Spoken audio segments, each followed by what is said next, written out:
Bienvenidos una vez más a su programa y serie sobre voces y señales del tiempo del fin. Un gusto y un gran placer poderlos saludar en este momento y poderme sentir en compañía con cada uno de ustedes que nos están acompañando en este momento. Quisiera en esta ocasión, una vez más, poderles brindar una pequeña reseña acerca de lo que hemos venido trabajando en esta serie de temas sobre voces y señales del tiempo del fin, donde hemos analizado no solamente la parte general de la estructura de este hermoso libro llamado Apocalipsis, cómo el Señor lo ha diseñado, cómo las visiones fueron presentadas y cómo Juan las escribió para que pudiera darnos a cada uno de nosotros un hermoso mensaje, un mensaje de oportunidad, sabiendo que todavía la gracia divina está disponible para cada uno de nosotros. Después de ello pudimos analizar algunos principios generales que nos ayudan a poder entender este libro de manera particular y sobre todo, empezar a analizar esa unidad central que es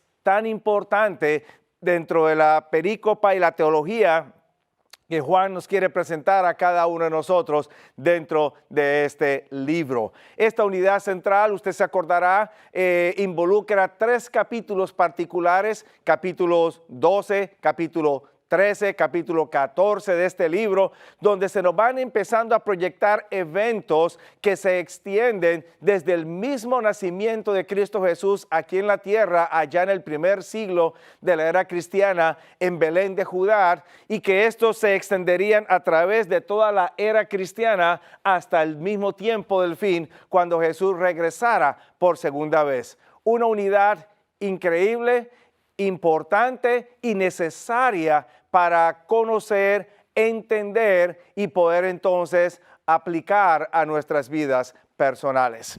Iniciamos con el capítulo 12, donde empezamos a ver ciertos eventos y ciertos elementos que nos ayudan a presentar cómo a través de las épocas el diablo siempre ha tratado de no solamente impedir la proclamación del evangelio, sino tratar inclusive de eliminar a la iglesia del Señor.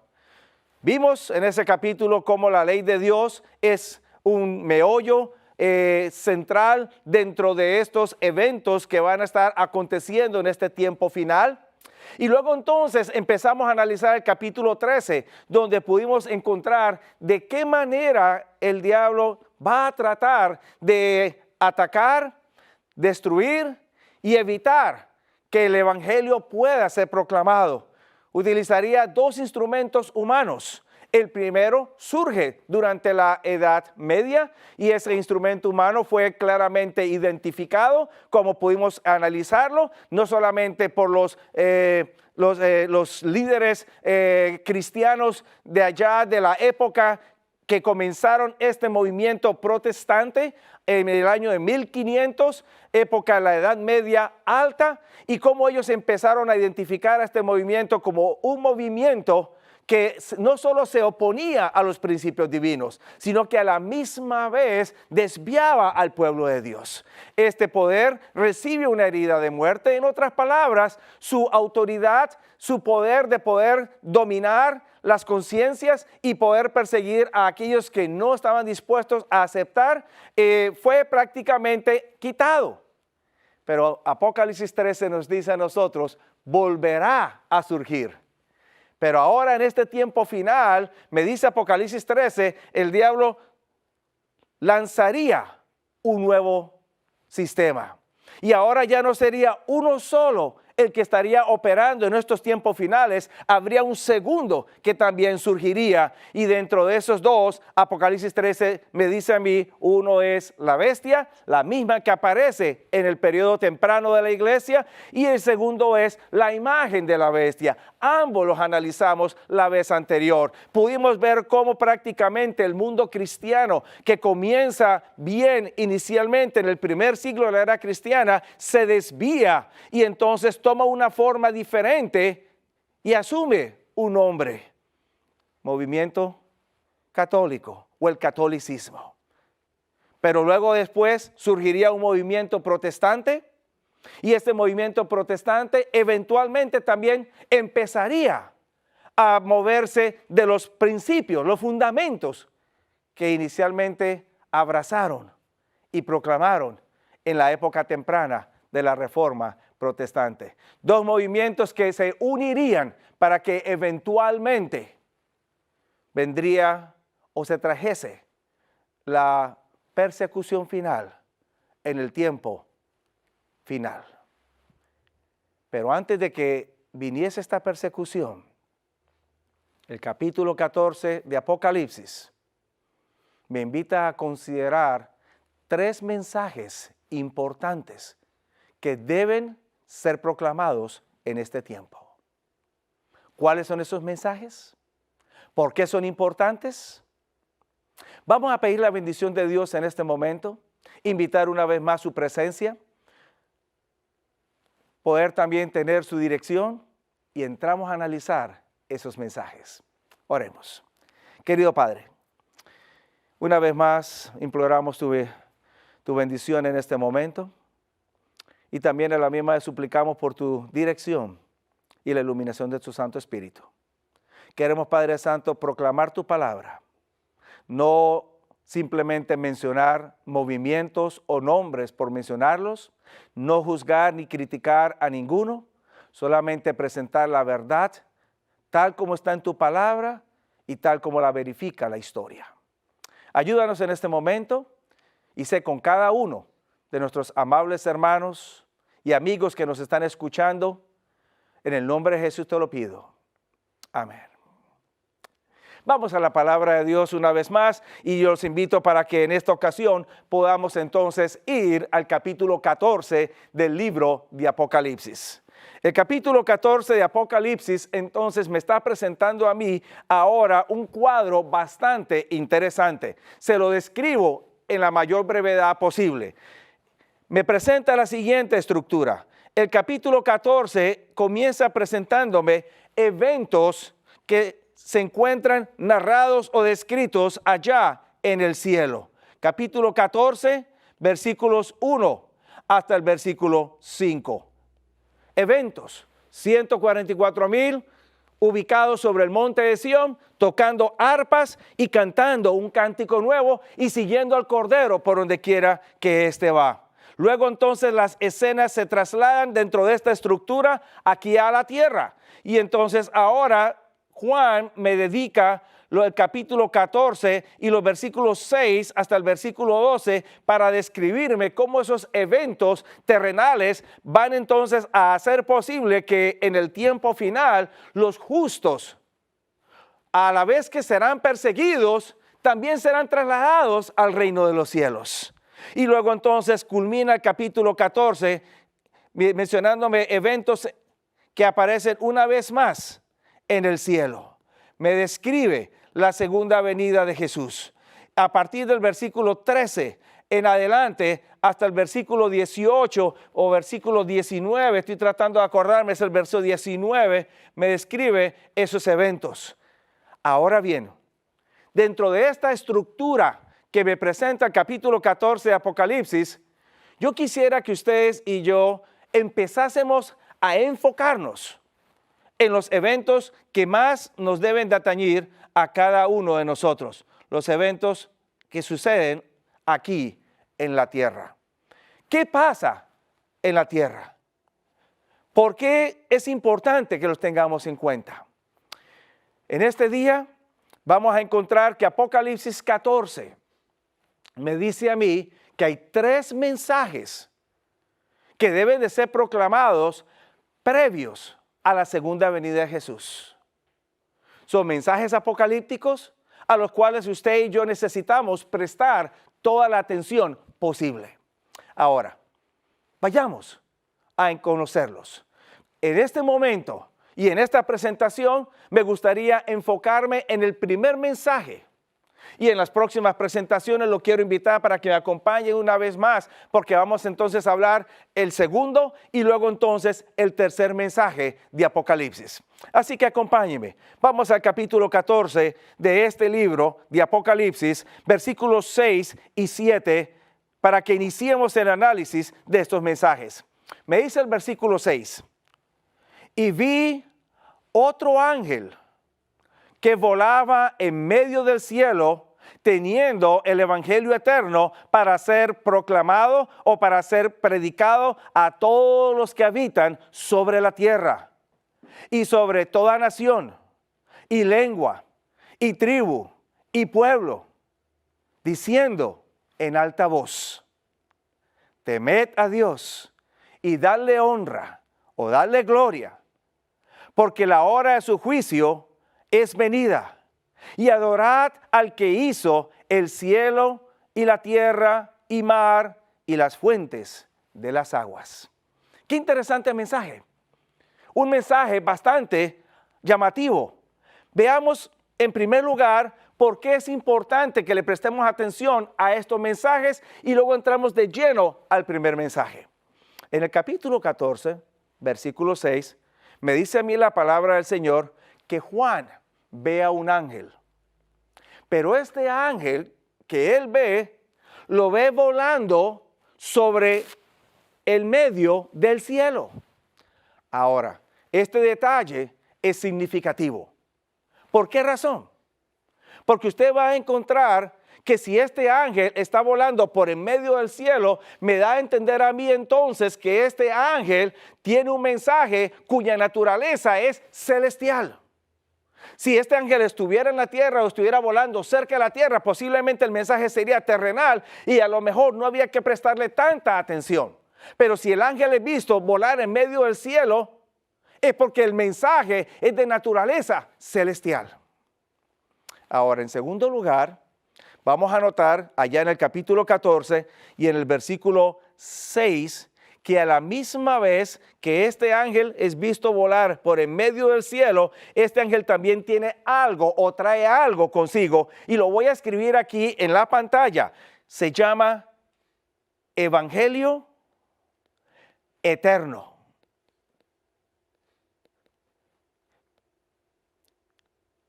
Y este Evangelio eterno que ha de proclamar es muy significativo. Y les explico por qué, mi querido amigo. Cuando usted lee toda la Escritura, usted va a encontrar que la palabra evangelio aparece muchas veces. De manera particular, en el Nuevo Testamento se repite una buena cantidad de ocasiones. Si usted lee también la Biblia, va a encontrar que el vocablo eterno también aparece una cantidad de veces, tanto en el Antiguo como en el Nuevo Testamento. Así que separados los dos términos, aparecen muchas veces. Pero cuando se utiliza la frase evangelio eterno, los dos vocablos unidos, y usted lee toda su Biblia, va a encontrar que aparece una sola vez en toda la Escritura. Y es precisamente allí, en el capítulo 14 y en el versículo 6 de Apocalipsis.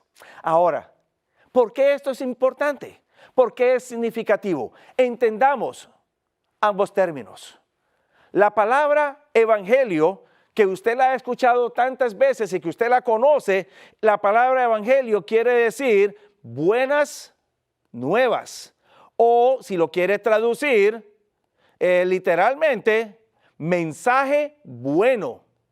O buen mensaje, como usted lo quiera llamar. Ahora bien, ese buen mensaje es el que debe de ser proclamado, porque ese buen mensaje o ese evangelio tiene que ver precisamente con lo que Jesús ha hecho por usted y por mí. Tiene que ver con el plan de salvación y tiene que ver con su posibilidad y su esperanza de poder llegar al cielo pronto con la segunda venida de Jesús. El término eterno también es muy significativo. ¿Por qué razón? Porque el término eterno en el marco bíblico no solamente hace referencia a lo que ha de venir en el futuro. En la mayoría de los casos, las personas cuando hablan de eternidad, usualmente están pensando del tiempo presente hacia el futuro. Pero cuando usted va al marco bíblico, usted va a encontrar que el término eterno no solamente es algo que usted proyecta hacia el futuro, el término eterno también se aplica a algo que viene de atrás. En otras palabras, el término eterno involucra tanto el pasado como el presente y el futuro. Quiere decir entonces que estas buenas nuevas de salvación que el ángel está trayendo para proclamar son buenas nuevas que no solamente vienen para el futuro, sino que son buenas nuevas que se vienen proclamando desde el pasado. En otras palabras, le hago la siguiente gráfica, mi querido amigo. Cuando hablamos de la historia de la salvación prácticamente se encuentra dividida en dos partes. Y esa división es causada por la cruz del Calvario. La primera parte se encuentra denominada como Antiguo Testamento. La segunda parte se encuentra denominada Nuevo Testamento. El mensaje del Evangelio prácticamente se encuentra centrado en lo que Jesús hizo en la cruz del Calvario por usted y por mí. Sin embargo, este mensaje de salvación viene siendo proclamado desde el mismo inicio de la creación, cuando allá en el jardín del Edén, Adán y Eva fueron creados, pecaron y después entonces se instituyó el sistema de adoración a través del sacrificio del Cordero. Buenas nuevas que comienzan en el jardín del Edén. Y esas buenas nuevas apuntaban a la cruz del Calvario. Una vez que Jesús vino aquí a la tierra y Jesús muere en la cruz del Calvario, ya entonces no hay necesidad de sacrificio de cordero o sacrificio animal, porque tenemos la preciosa sangre de Jesús en la cruz del Calvario. Pero entonces ahora esas buenas nuevas se van a proclamar o se vienen proclamando porque me proyectan a mí ahora la esperanza de la venida de Cristo Jesús en gloria y majestad allá en las nubes de los cielos. Y entonces es cuando tengo la esperanza de que pronto podré ser trasladado de esta tierra a una patria mejor. Ahora, mi querido amigo, estas buenas nuevas de salvación me dicen a mí que Dios siempre ha implementado el mismo método de salvación. En otras palabras, la salvación siempre ha sido a través de la gracia por medio aceptada por medio de la fe, tanto en el Antiguo Testamento como en el Nuevo Testamento. La gracia y la fe han sido central en estas buenas nuevas. Ahora, ¿por qué les destaco a ustedes esto? Por la siguiente razón. Porque cuando empezamos a analizar, vamos a encontrar que en el mundo cristiano actual se hace una dicotomía o se proclama una dicotomía. ¿Por qué razón? Porque el mundo cristiano actual dice que en el Antiguo Testamento la salvación era por obras, mientras que en el Nuevo Testamento la salvación es por gracia y por fe. Y la pregunta que yo me hago, ¿es el Dios del Nuevo Testamento el mismo Dios del Antiguo Testamento? La respuesta es obvia, por lo tanto, una de dos, o estamos pensando de un Dios que cambia de planes, un Dios que no calibra bien en su mente, o estamos pensando entonces de un Dios que es consistente a través de la historia, pero que el creyente no lo entiende correctamente. Y este es el mensaje que el ángel nos está trayendo a cada uno de ustedes, porque el ángel no me está haciendo ninguna diferencia. La cruz del Calvario es central para cada uno de nosotros. Ahora bien, una vez que tenemos en cuenta este mensaje del ángel, que es visto volar por el medio del cielo y que es visto previo a la segunda venida de Jesús, ahora entendamos este primer mensaje. Vayamos al capítulo 14 una vez más y vayamos al versículo 7. El mensaje del primer ángel puede ser mejor entendido teniendo en cuenta la importancia de tres verbos que aparecen mencionados allí. Capítulo 14, versículo 7. Me dice que este ángel habló en grande voz: temed a Dios y dadle gloria, porque la hora de su juicio es venida, y adorad al que hizo el cielo, la tierra, la mar y las fuentes de las aguas. ¿Cuáles son los tres verbos que vamos a analizar? El primer verbo es el verbo temer. El segundo verbo que aparece allí es el verbo dar gloria. O la frase, dar gloria. Y el tercer verbo es el verbo adorar. Entendamos esos tres verbos. Vayamos a la palabra de Dios. ¿Qué significa temer a Dios? Muchos confunden el uso del verbo temer con la idea de que hay que tenerle miedo a Dios. Sin embargo, no se olviden, para entender la palabra de Dios no podemos aplicarle nuestro pensamiento actual, necesitamos de analizar las palabras y su significado dentro del marco cultural, histórico en que fue escrita la Biblia. Ahora, dejemos que la Biblia se explique a sí misma. El verbo temer aparece allá en el libro de Proverbios. Y ahí por primera vez se nos aparece una frase, temed a Dios o temor de Dios. Allá en el capítulo 9, versículo 10, me dice a mí el sabio Salomón en Proverbios 9:10 que el temor de Jehová es el principio de la sabiduría y la ciencia de los santos es inteligencia. El ángel me invita a mí a temer a Dios en Apocalipsis y Salomón me dice a mí que el temor a Jehová es el principio de la sabiduría. Ahora bien, quiere decir que si yo temo a Dios, soy una persona sabia. Pero todavía está un poco genérica la comprensión de este término. Vayamos un poco más para ser específicos. Capítulo 8 del mismo libro de Proverbios. Y en esta ocasión, versículo 13. Capítulo 8, versículo 13. Salomón me dice, el temor de Jehová es aborrecer el mal, la soberbia y la arrogancia, el mal camino y la boca perversa, aborrezco. Ahora entonces Salomón empieza a especificarme un poco más qué significa temer a Dios. Ser sabio quiere decir que yo voy a aborrecer el mal.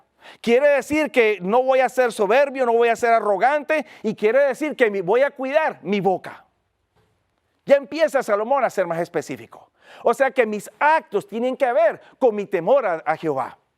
Pero ahora en forma más específica, allá en el libro de Eclesiastés, capítulo 12 y el versículo 13, Salomón me dice a mí ya, ¿de qué manera yo voy a cuidarme del mal camino? ¿De qué manera voy a cuidar mi boca? ¿Y de qué manera voy a evitar ser arrogante? Etcétera.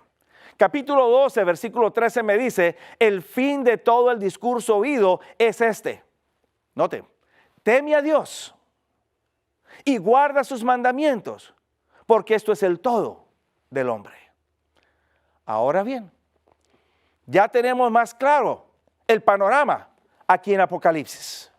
Así que cuando el ángel me dice a mí, temed a Dios, el ángel me está invitando a mí a considerar que necesito observar sus mandamientos, porque es la observancia de los mandamientos de Dios los que van a evitar que yo tome el mal camino, van a evitar que yo sea arrogante, van a evitar que sea perverso o que mi boca exprese cosas indebidas.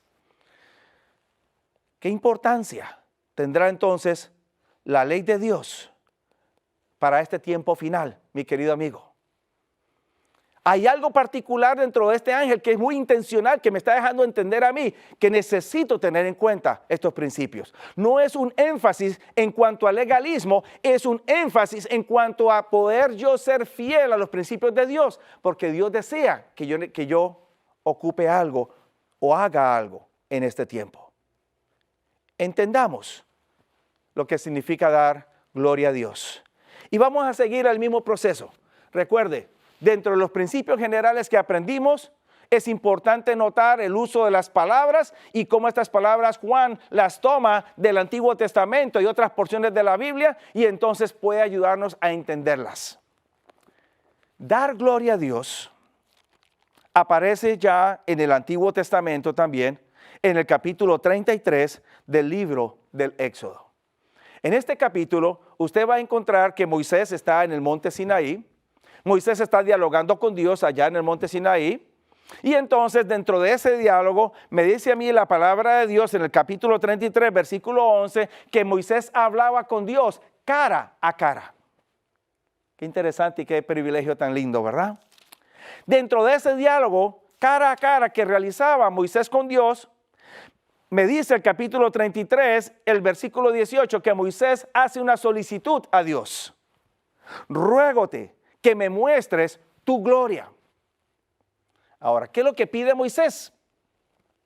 Está pidiendo ver la gloria de Dios. Pero ¿qué es la gloria que él quiere ver? ¿Qué tipo de gloria quiere ver? La respuesta de Dios es en el verso 19, yo haré pasar todo mi bien delante de tu rostro, proclamaré el nombre de Jehová delante de ti, tendré misericordia del que tendré misericordia, seré clemente para con el que seré clemente. Y dijo, versículo 20, no podrás ver mi rostro, porque no me verá hombre y vivirá. Así que posiblemente ver la gloria para Moisés consistía en ver el rostro de Dios. Y Dios le dice a Moisés, ver mi rostro no es ver mi gloria. Nadie puede ver mi rostro y vivir, pero yo te voy a permitir ver mi gloria. Y entonces, versículo 22 en adelante, Dios me dice que cuando pasare la gloria de Dios o cuando pasare mi gloria, yo te pondré en una hendidura de la peña, te cubriré con mi mano hasta que haya pasado, después apartaré mi mano, verás mis espaldas, mas no se verá mi rostro. Así que Dios le va a permitir ver la gloria. Pero note usted, pareciera como que Dios se está refiriendo a algo físico. Y después de que Dios pasa, me dice el capítulo 34, verso 6, que cuando Dios va pasando, Dios hace una proclamación.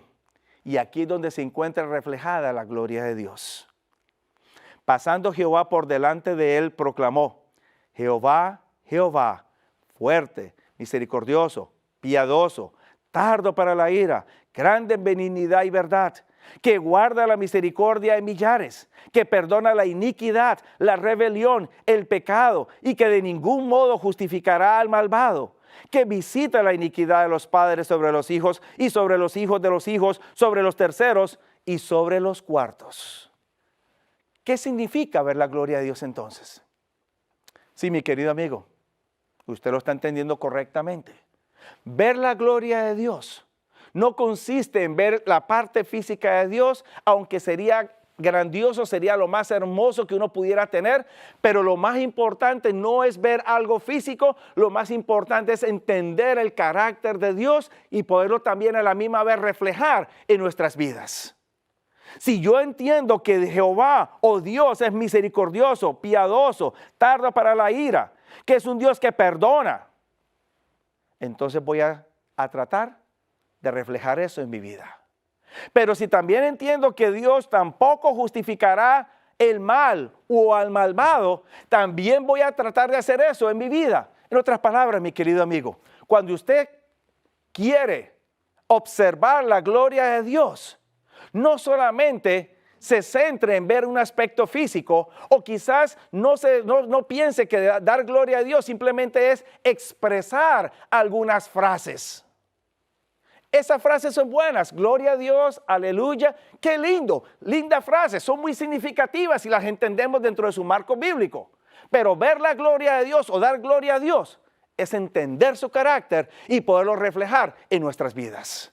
Ahora, noten ustedes cómo ese carácter de Dios se puede proyectar a través de dos fuentes. Si usted me acompaña rápidamente al libro de los Salmos, al Salmo 19. Salmo 19. Y vamos a leer el versículo 1. Y el versículo 1 del Salmo 19. Esa gloria de Dios o ese carácter de Dios se encuentra reflejado a través de su obra de creación. Los cielos cuentan la gloria de Dios. Y la expansión denuncia la obra de sus manos. ¿Usted quiere ver la gloria de Dios? Observe la creación de Dios. Si Dios no fuera misericordioso, no fuera benigno, tardo para la ira, ¿usted cree que todavía tuviéramos la tierra que tenemos? ¿O tuviéramos los paisajes que podemos observar, admirar? ¿O pudiéramos disfrutar de tantas otras hermosuras en esta tierra? No. Así que la gloria de Dios se encuentra proyectada y revelada a través de sus obras de creación. Pero ahora, note cómo usted necesita también tomar ese carácter de Dios y poderlo entonces reflejar en su vida diaria. Acompáñeme. Capítulo 5, Evangelio según San Mateo. San Mateo capítulo 5. Y vamos a leer versículo 13 en adelante. ¿Usted quiere darle gloria a Dios? Lea lo siguiente. Mateo 5, 13 en adelante. Versículo 13. Vosotros sois la sal de la tierra. Si la sal se desvaneciere, ¿con qué será salada? No vale más para nada, sino para ser echada afuera y hollada de los hombres. Somos la sal de la tierra. O sea que le proveemos algo a la tierra. Verso 14. Vosotros sois la luz del mundo. Una ciudad asentada sobre un monte no se puede esconder. O sea que somos la sal porque damos sazón a este mundo. Somos la luz porque alumbramos a este mundo. Y ahora note la conclusión de Jesús allá en el versículo 16. Así alumbre vuestra luz delante de los hombres para que vean vuestras buenas obras y glorifiquen a vuestro Padre que está en los cielos. ¿Cómo se da gloria a Dios entonces? Dar gloria a Dios, mi querido amigo, no consiste solamente en querer ver a Dios o en querer solamente expresar hermosas frases de alabanza a Dios. Ver la gloria de Dios, más bien, dar gloria a Dios, implica que en su vida usted va a reflejar a Dios, el carácter de Dios, para que los hombres que lo vean a usted puedan entonces glorificar a Dios, viéndolo a usted como una persona correcta, una persona que anda sirviendo y a la misma vez haciendo lo mismo que Jesús hizo sobre la tierra.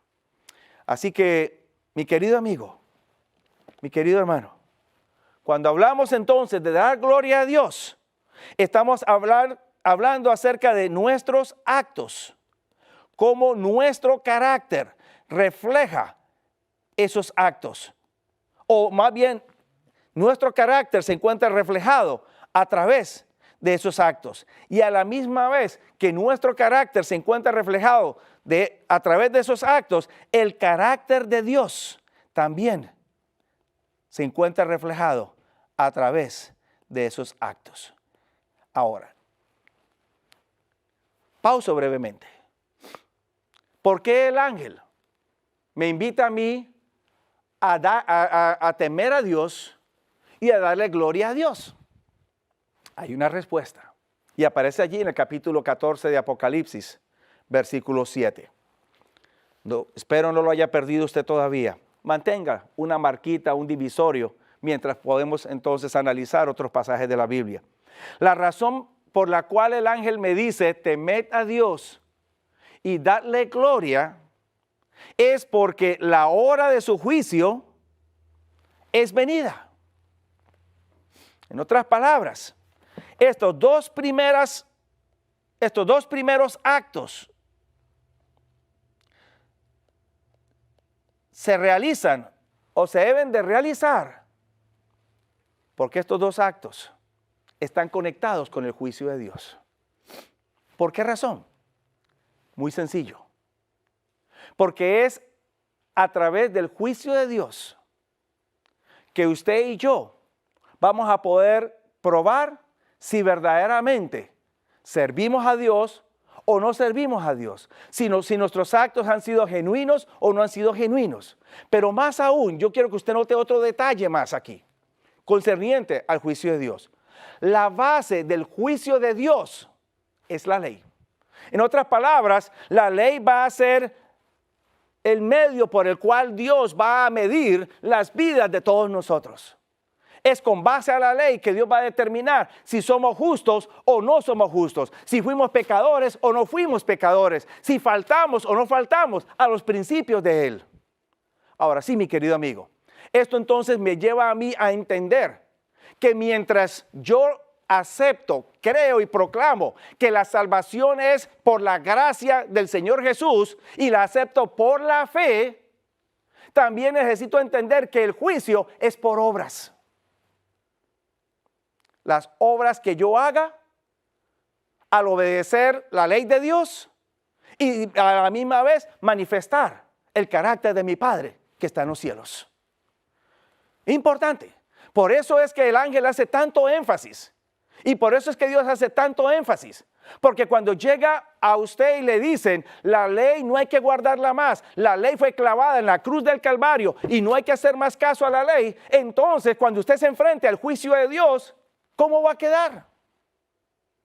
Porque el juicio de Dios no es por gracia. Por gracia la salvación. Pero el juicio es por obras, es por la ley. Lo ilustro de la siguiente manera. Usted, mi querido amigo, que de pronto tenga su hogar organizado, llega un día a su casa, viene de su trabajo y llega entonces a su casa y se sienta allá en su casa, en la sala, enciende el televisor y empieza a disfrutar la programación que usted está viendo en el televisor. Está descansando, ha tenido un día arduo, largo de trabajo y llega a la casa y descansa.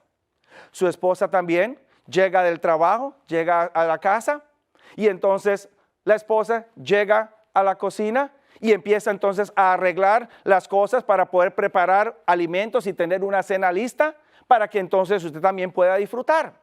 Pero entonces ella trabaja y usted trabaja. Usted llega a la casa y usted empieza a ver televisión. Ella llega a la casa y empieza a arreglar las cosas para tener una cena. Llega un momento en que ambos están cansados, pero ella necesita ayuda. Y entonces ella le pide ayuda a usted. Pero usted le dice, no, estoy cansado, quiero ver un poquito de televisión. Y entonces ella de pronto le puede contestar, bueno, yo también estoy cansada. Si me amas, ven, ayúdame. Y entonces usted le dice, mi amor, yo te amo. Créelo por fe. ¿Cree usted que esa esposa estará muy dispuesta a aceptar su amor por fe? ¿O cómo usted le va a mostrar el amor a su esposa en ese momento? ¿Simplemente con una expresión, yo te amo, créelo por fe? ¿O usted le va a demostrar que verdaderamente la ama cuando usted se coloca en pie y va entonces, le ayuda a ella a arreglar las cosas para que pueda haber una cena, ambos puedan comer y después entonces ambos puedan descansar y de pronto disfrutar viendo la programación de la televisión? Así mismo funciona el plan de salvación, mi querido amigo. Por fe yo acepto el sacrificio que Jesús ha hecho en la cruz del Calvario, que por gracia, sin merecerlo, Él realizó. Pero ese sacrificio y esa gracia en ningún momento me excluye a mí de no guardar la ley de Dios. Porque la observancia de la ley es la que me va a mostrar si verdaderamente mi fe es genuina y verdaderamente reflejo el carácter de mi Dios. Esa es la importancia que el ángel está haciendo allí en el primer mensaje de Apocalipsis, capítulo 14, versículo 7. Ahora, teniendo esto en cuenta, vayamos entonces al tercer término o al tercer verbo que aparece allí. Entendemos qué significa entonces temer a Dios y dar gloria a Dios. ¿Qué significa adorar a Dios? Volvamos una vez más al texto bíblico, allí en Apocalipsis, capítulo 14 y el versículo 7. Hacia el final del texto, el ángel me dice, y adorad al que hizo el cielo, la tierra, la mar y las fuentes de las aguas. Qué interesante. El ángel pudo haber dicho, adorad al Creador. Hubiera sido más corto, más sencillo, y quizás en forma jocosa le diría, se ahorraría un poquito de saliva al ángel. Pero en lugar de expresar que hay que adorar al Creador, el ángel empieza a describir al Creador a través de un lenguaje que es bastante significativo. Adorad al que hizo el cielo y la tierra, la mar y las fuentes de las aguas. Ahora bien, ¿por qué esa distinción allí? ¿Por qué esa frase? Empecemos a entender. No se olvide, Juan, cuando recibe la visión y está escribiendo, Juan simplemente utiliza palabras, utiliza nombres, utiliza frases del Antiguo Testamento y entonces las incorpora en su libro. Y para usted entender esa frase, esos nombres o esas palabras, usted tiene que ir al Antiguo Testamento. ¿Dónde aparece esa frase que hizo el cielo, la tierra, la mar y la fuente de las aguas? ¿Dónde aparece esa frase? Hay dos lugares, mi querido amigo. Y yo quiero invitarlo para que me acompañe a esos dos lugares. El primero aparece allá en el libro del Éxodo, capítulo 20.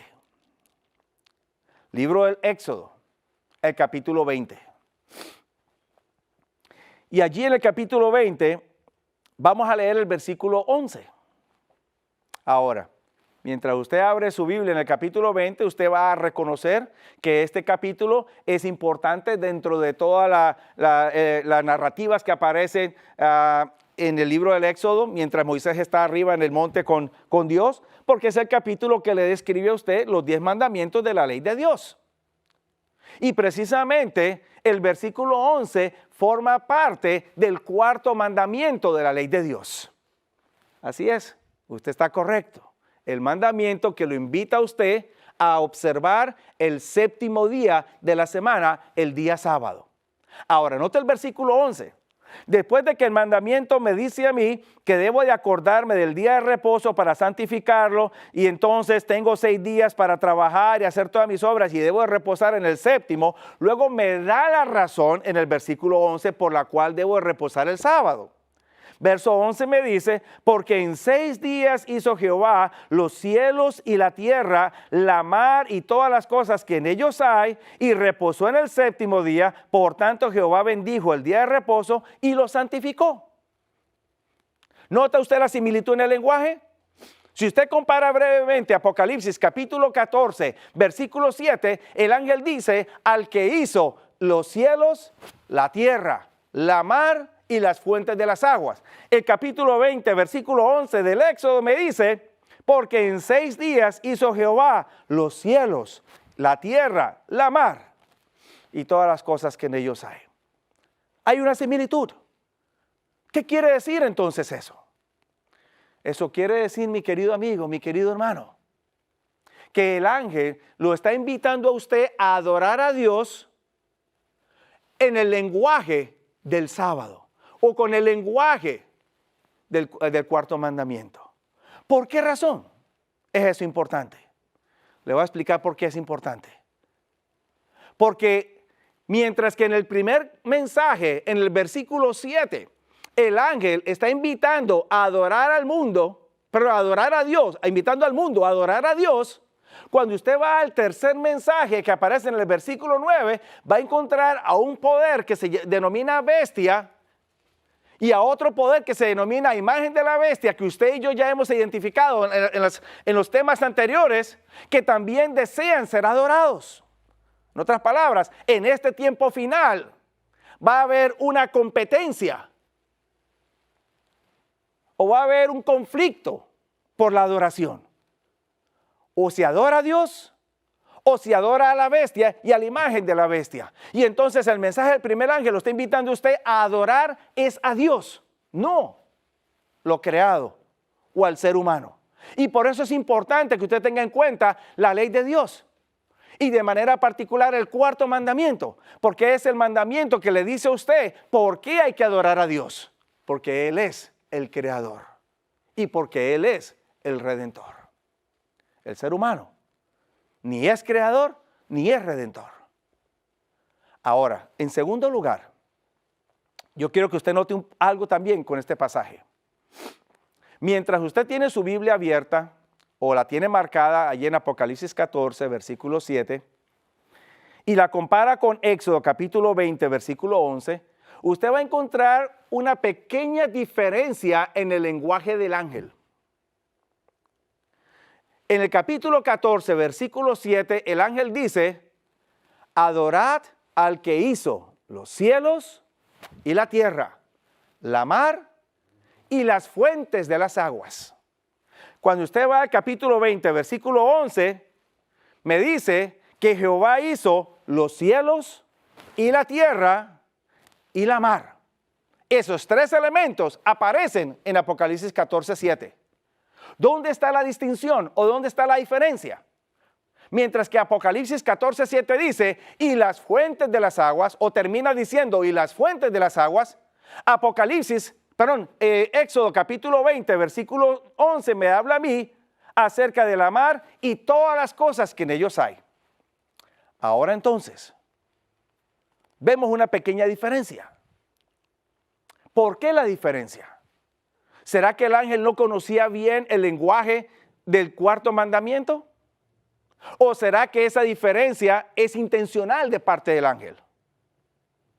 Y la respuesta para usted es, efectivamente, la distinción es intencional de parte del ángel.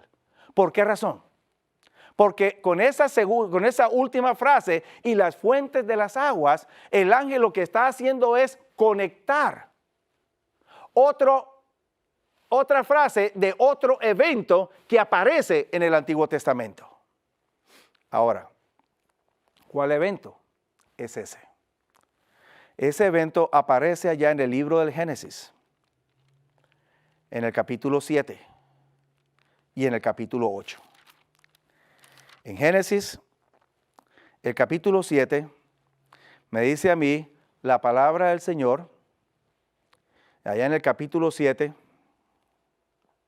versículo 11, que en el año 600 de la vida de Noé, en el mes segundo, a 17 días del mes, datos precisos en cuanto a la fecha, cuando se da el diluvio, aquel día fueron rotas todas las fuentes del grande abismo y las cataratas de los cielos fueron abiertas. Una mejor traducción pudiera decir, fueron rotas las fuentes de las aguas del gran abismo. Esta misma frase vuelve otra vez a reaparecer en el capítulo 8 y en el versículo 2. Al final del diluvio, me dice a mí la palabra del Señor que se cerraron las fuentes de las aguas del abismo y las cataratas de los cielos, y la lluvia de los cielos fue detenida. Ahora bien, comparemos por un momento. En Apocalipsis capítulo 14, versículo 7, el ángel está conectando dos eventos con esa frase. Conecta el cuarto mandamiento de Dios o utiliza el lenguaje del cuarto mandamiento de la ley de Dios el día sábado con el diluvio. Y la pregunta que surge es, ¿por qué hace esa conexión? Y la respuesta es la siguiente, mi querido amigo. Cuando usted analiza la historia del diluvio, ¿por qué vino el diluvio? El capítulo 6 del libro del Génesis me dice a mí que el diluvio vino porque no solamente hubo una mezcla de razas, los hijos de Dios con las hijas de los hombres, pero también la palabra de Dios me dice a mí que esta mezcla trajo resultados bastante nefastos. Porque Dios inclusive en el capítulo 6, versículo 3 de Génesis, me dice que Él ya no contendería más con el hombre. Limitaría el tiempo de existencia del hombre.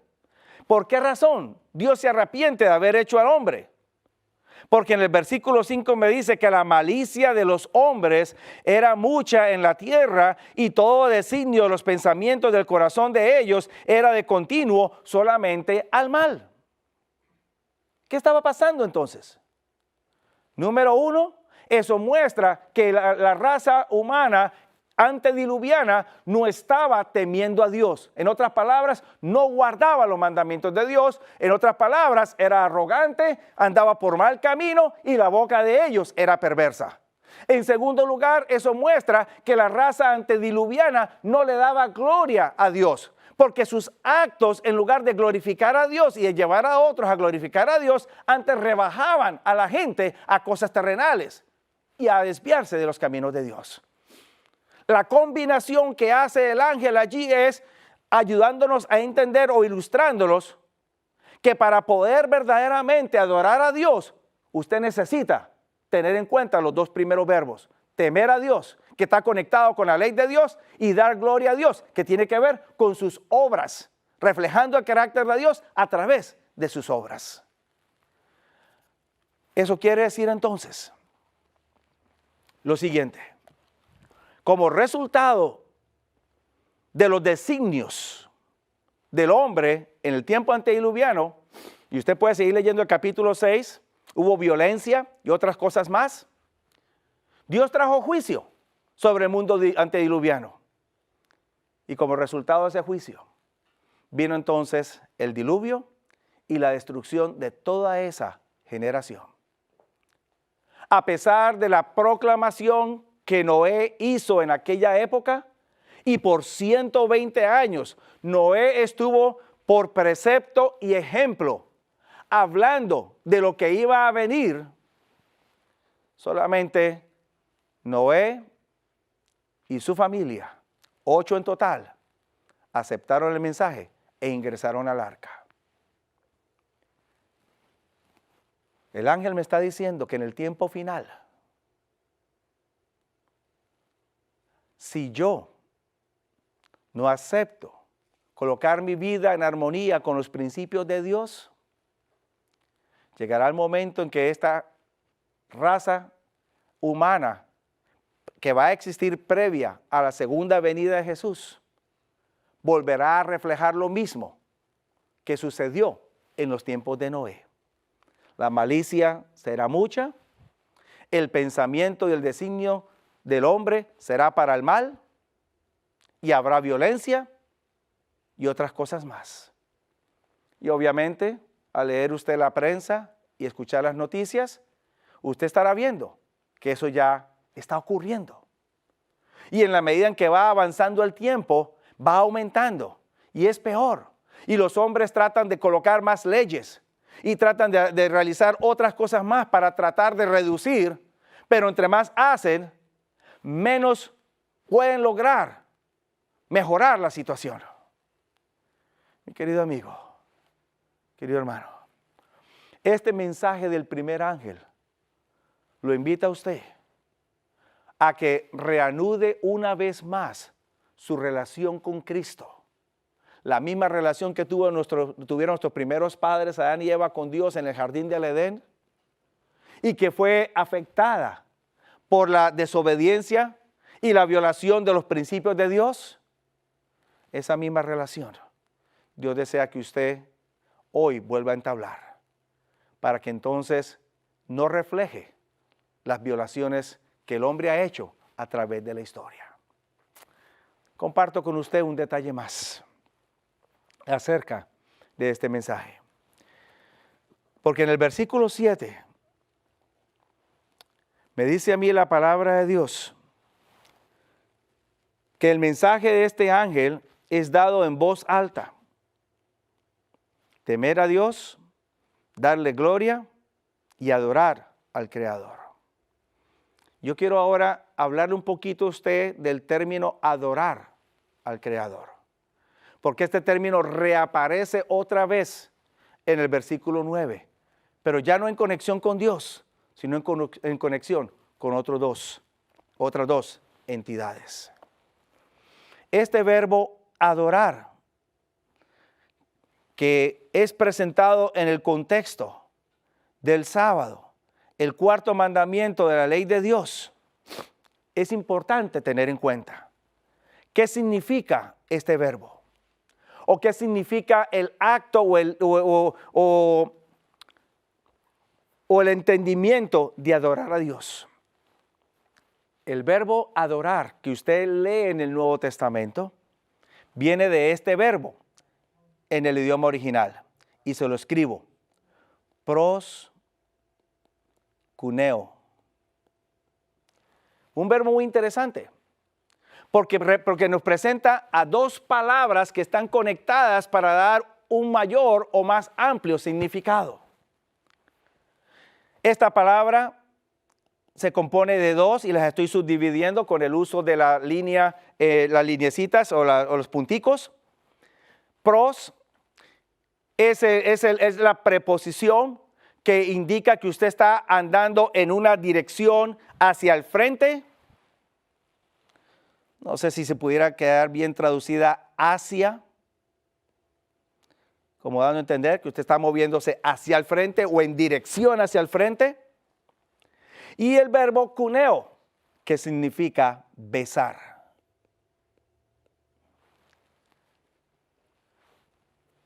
Besar hacia el frente o en dirección hacia el frente. Ahora, este verbo o el acto de este verbo es significativo. ¿Por qué razón? Porque en el Nuevo Testamento este verbo se utilizaba dentro del marco de la cultura romana en el primer siglo de la era cristiana para indicar el acto de un esclavo o un siervo que se arrodillaba en dirección a los pies de su amo para besarlo, y al besar los pies de su amo indicaba su total lealtad, su total entrega, sumisión y obediencia. Cuando Dios lo invita a usted a adorarlo, Dios también desea que usted entregue su total lealtad a Él. Usted es el siervo y Dios es el amo. Usted se inclina en dirección a Dios porque usted lo ama, porque usted desea obedecerle, porque usted se somete completamente a Él para servirle. Adorar no tiene que ver solamente con el acto de ir a una iglesia, cantar unos cuantos himnos, orar y escuchar un buen mensaje. Eso es parte, pero no es el todo. Porque usted puede hacer todo eso, pero si usted no entrega su vida a Dios, usted entonces finalmente no estará adorando a Dios. ¿Desea usted, mi querido amigo, entregar su vida a Dios y adorarlo continuamente en su vida?